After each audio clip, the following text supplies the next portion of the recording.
Yeah, and you're not using a crosswalk. You're right.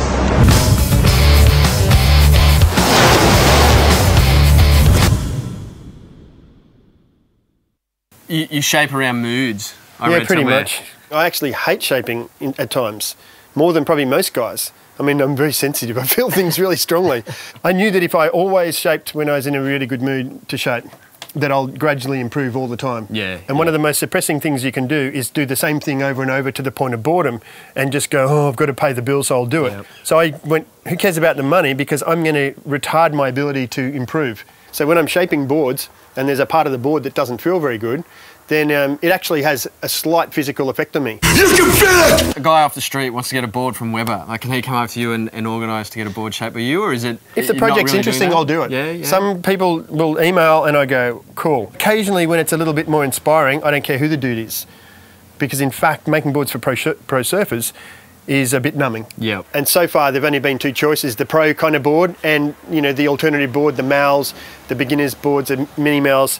And the only cool boards that came in that alternative thing, came in, I guess when Tom Curran rode that Tommy Peterson fireball thing, a fish. And so it was like, oh, wow, it became cool. That there is more people out there experimenting on boards. Yeah. You know, I guess my question is, why hasn't this happened like 5 or 10 years ago? Kelly Slater, who's, you know, kind of revamped this hybrid market. Totally. Because Without he's him, out there on it would never have happened.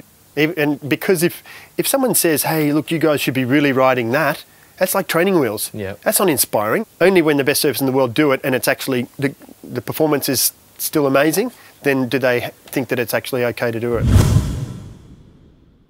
This is the almond model. I guess because in plan shape it looks a little bit like an almond, big deal. Where the concave actually has become so deep now that it's influencing the thickness distribution. In cross section what we're doing is, there's the deck of the board, there's the bottom. We're bringing this thing up here, which is thinning the centre bit. And I'm also going from a deck roll to a flatter deck, which is accentuating the thinning in the middle.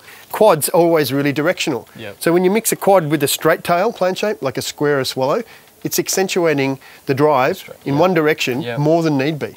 So I realise if I make a really pivotal plan shape and put on 4 even quite chunky fins like this, I'll have the stability in the yaw, which you don't get from a tri-fin. So I've really stabilised that, yet I've allowed this pivoty board to fit into the pocket. So I'll get the drive from the fins off the bottom, but the pivot from the plan shape. Yeah. Dude, you get the best barrels ever, dude. Just like you pull in and you just get spit right out of them. And you just drop in and just smack the lip. Whoop-ah! Drop down, snap. Ah! Thanks for your time. My pleasure. Thanks, Ben. Appreciate it. You're a good man. Thanks, Greg. So are you, mate. Just waiting for that dude. You know, innovative designer, all about shape and curve. That just made me think about women. That's pretty hopeless, isn't it? Yep, okay, change gears and out of here. And he just checks chicks out all day. The chicks as well. I shouldn't say it that way. But I've got a business brain as well, so.